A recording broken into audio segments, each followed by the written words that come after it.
இயேசு கிறிஸ்துவில் பிரியமான சகோதர சகோதரிகளே, இன்று பொதுக்காலத்தின் 13ஆம் ஞாயிறு. இன்றைய ஞாயிறு வழிபாட்டின் இறை வார்த்தைகளாக முதல் வாசகம் சாலமோன் ஞானாகமம் 1 அதிகாரம் 13 முதல் 15 மற்றும் 2 அதிகாரம் 23 முதல் 24. இரண்டாவது வாசகம் தூய பவுல் கொரிந்தியருக்கு எழுதிய 2ஆம் மடல் 8ஆம் அதிகாரம் 7 முதல் 9 மற்றும் 13 முதல் 15. இன்றைய வாழ்வின் நற்செய்தியாக மாற்கு நற்செய்தி 5 அதிகாரம் 21 முதல் 43 வரை திரு அவை கொடுத்திருக்கிறது. கிறிஸ்துவில் பிரியமான சகோதர சகோதரிகளே, ஒவ்வொரு பங்கிலும் மறைக்கல்வி வகுப்பு நடைபெற்று கொண்டிருக்கிறதை நீங்கள் அறிந்திருக்கிறீர்கள். ஒரு சில பங்குகளிலே ஏனோ தானோ என்று கூடுவதும் டீ குடிப்பதும் பிஸ்கட் சாப்பிடுவதுமாக இருந்தாலும், ஒரு சில பங்குகள் மிகவும் அர்ப்பணத்தோடும் ஆழத்தோடும் இறைவார்த்தைகளை ஒவ்வொரு கருத்துக்களோடு தியானிப்பதை நாம் பார்த்திருக்கிறோம். ஒரு சில மறைக்கல்வி ஆசிரியர்கள், பங்கு பணியாளர்கள், அருட்சகோதர சகோதரிகள் அதற்கு தங்களை அர்ப்பணிப்பதையும் நாம் பார்க்கிறோம். அவர்களுக்கு வாழ்த்துக்களை சொல்ல நாம் கடமைப்பட்டிருக்கிறோம். ஒரு பங்கிலே ஒவ்வொரு வாரமும் ஒவ்வொரு தலைப்பிலே அவர்கள் மறைக்கல்வி வகுப்பு நடத்துவார்கள். அன்று விண்ணகத்தை பற்றிய மறைக்கல்வி வகுப்பு. அந்த ஆசிரியை பிள்ளைகளை பார்த்து, விண்ணகம் செல்ல விரும்புவோர் அனைவரும் கையை உயர்த்துங்கள், யாரெல்லாம் விண்ணகம் செல்ல விரும்புகிறீர்களோ உங்கள் கைகளை உயர்த்துங்கள் என்று சொன்ன உடனேயே எல்லோரும் கைகளை உயர்த்தினார்கள். அபி என்கிற ஒரு சிறு பிள்ளை மட்டும் கைகளை உயர்த்தாமல் கைகளை இறுக்கமாக கட்டி பிடித்து கொண்டிருந்தார். உடனே ஆசிரியை பார்த்து அந்த பெண்ணை கேட்டார், அம்மா, உனக்கு விண்ணகம் செல்ல விருப்பம் இல்லையா என்று கேட்டபோது, போக விருப்பம்தான், ஆனால் எங்கள் அம்மா சொன்னாங்க பூசை முடிஞ்சு கிளாஸ் முடிஞ்ச உடனே நேராக வீட்டுக்கு வந்துடணும்னு சொன்னாங்க, அதான் கையை தூக்கலை என்று மிகவும் தழுதழுத்த வார்த்தைகளால் உச்சரிக்கிறார். பிரியமானவர்களே, இந்த வார்த்தையை நாம் அடிக்கடி கேட்டாலும், அடிக்கடி இதை சொன்னாலும், நாம் எல்லோரும் விண்ணகம் செல்லத்தான் விரும்புகின்றோம். ஆனால் யாரும் சாக விரும்புவதில்லை. எல்லோரும் விண்ணகத்திற்கு செல்ல வேண்டும் என்று பேசுகிறோம், ஆனால் அதற்கான தயாரிப்பு இல்லை. ஆனால் மனிதன வாழ்க்கையிலே, யதார்த்த வாழ்க்கையிலே யாராலும் சாவை தவிர்க்க முடியாது. வேண்டுமானால் அதை கொஞ்ச காலம் தள்ளி போடலாமே ஒழிய, அது கூட நம்மால் முடியாது, அது கடவுளால் தான். நேற்று உயிரோடு இருந்தவன் இன்று இல்லை என்று கூறும் நிலையைத்தான் இந்த உலகிலே நாம் பார்த்து கொண்டிருக்கிறோம். சாவை மனிதர் மட்டுமல்ல, கடவுளும் விரும்புவதில்லை என்பதை இறைவார்த்தை எடுத்து கூறுகிறது. அவருடைய சாயலாக படைக்கப்பட்ட மனிதர் சாகாமல் வாழ்வதையே கடவுள் விரும்புகிறார் என்பதை இன்றைய வார்த்தைகள் நமக்கு உணர்த்துகின்றன. அழகையின் பொறாமைகள் தான் சாவு உலகில் உழைந்தது என தெளிவுபட கூறுகிறது இன்றைய முதல் வாசகம். இறைவன் சாவை விரும்பவில்லை, மனிதன் வாழ வேண்டும் என்றே இறைவன் விரும்புகிறார். கிறிஸ்து சாவை அழித்து விட்டார். இன்றைய அல்லேலூயா பாடல் அதை ஆழமாக எடுத்து கூறுகிறது. நம்மீட்பராகிய கிறிஸ்து இயேசு சாவை அழித்து அழியா வாழ்வை நற்செய்தியின் வழியாக ஒளிரச் செய்கிறார். தூய பவுல் தீமோத்தேயுவுக்கு எழுதிய திருமடல் 1 அதிகாரம் 10. கிறிஸ்து நாம் அனைவரும் சாகாமல் இருக்க அவர் ஒருவரே சாவை ஏற்றுக்கொண்டார்.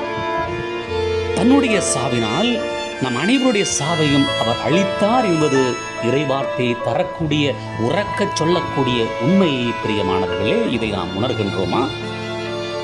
இன்றைய நற்செய்தியில் தொழுகைக்கூட தலைவர் யாயிர் என்பவருடைய 12 வயது நிரம்பிய மகள் இறந்துவிட்டார்.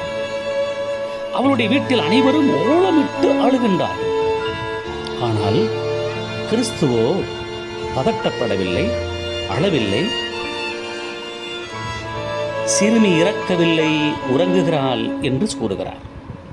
அதை கேட்ட மற்றவர்கள் அவரை ஏளனமாக சிரிக்கிறார்கள்.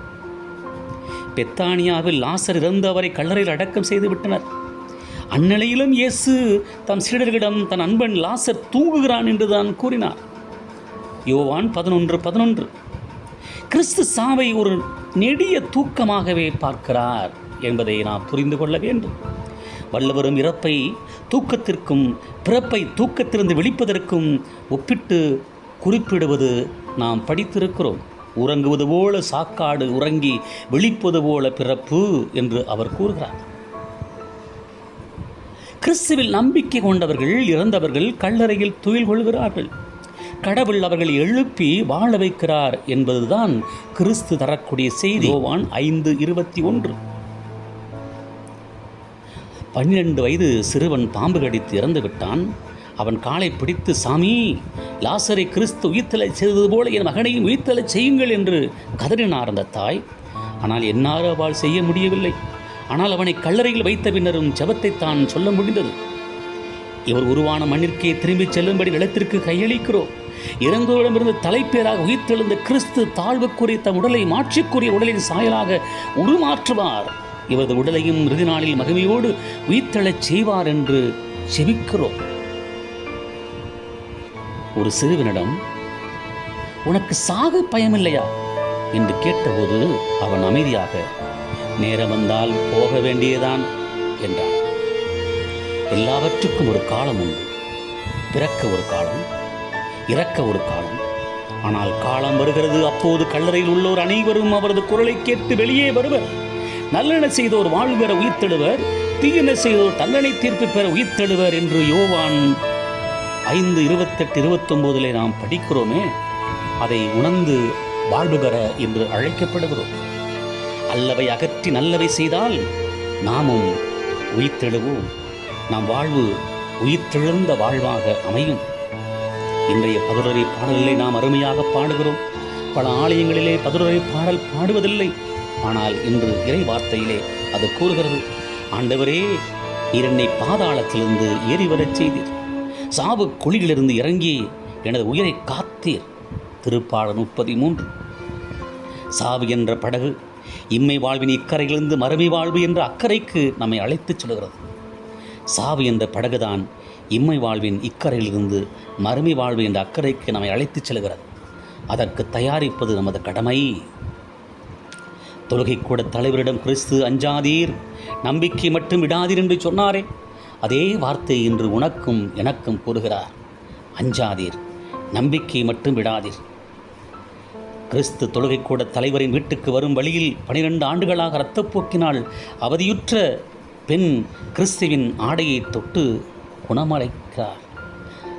கிறிஸ்து அவரிடம், மகளே, உனது நம்பிக்கை உன்னை குணமாக்கிற்று என்கிறார். நம்முடைய நம்பிக்கையை சற்று பரிசோதித்து பார்ப்போமா?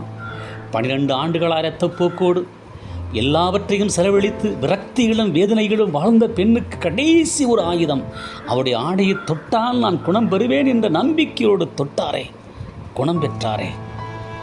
அந்த நம்பிக்கை நமக்கு இருக்கிறதா என்று பரிசோதித்து பார்ப்போம்.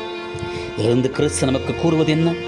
எங்கே நம்பிக்கை இல்லையோ அங்கே கடவுள் கூட புதுமை செய்ய மாட்டார். கிறிஸ்து நாசரேத் ஊர் மக்களிடம் நம்பிக்கை இல்லாததால் அவரால் அங்கே புதுமை செய்ய முடியவில்லை என்று உரக்க கூறுகிறது நற்செய்தி. அவர்களுக்கு நம்பிக்கை இல்லாதால் அவர் அங்கு பல வல்ல செயல்களை செய்யவில்லை என்று மத்திய நற்செய்தி 13:5-8 படிக்கிறோம்.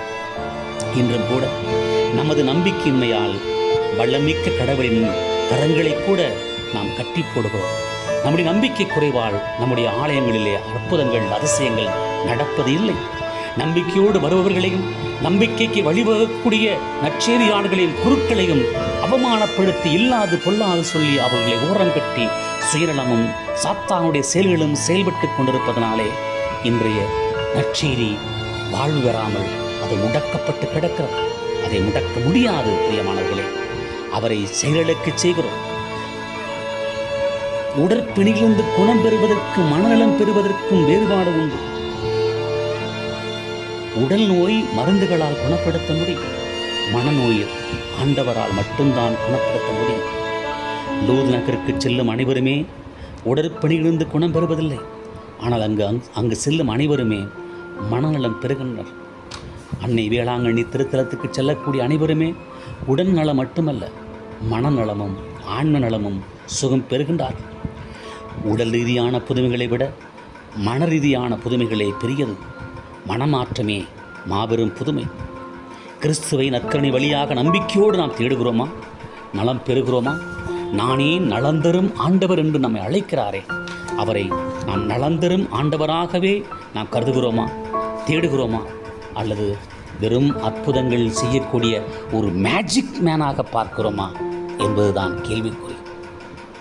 கடுகளவு நம்பிக்கையும் அது காரம் குறையாத நம்பிக்கையாய், தரமுள்ள நம்பிக்கையாய் இருந்ததென்றால் நாம் இறப்பிலும் உயிர்ப்போம், வாழ்வடைய நம்மை முழுமையாக ஒப்பு கொடுப்போம். ஆண்டவர்களை நம்பிக்கை கொண்டு அற்புதத்தின் மக்களாய் வாழ இந்த வழியிலே நாம் ஜெபிப்போம்.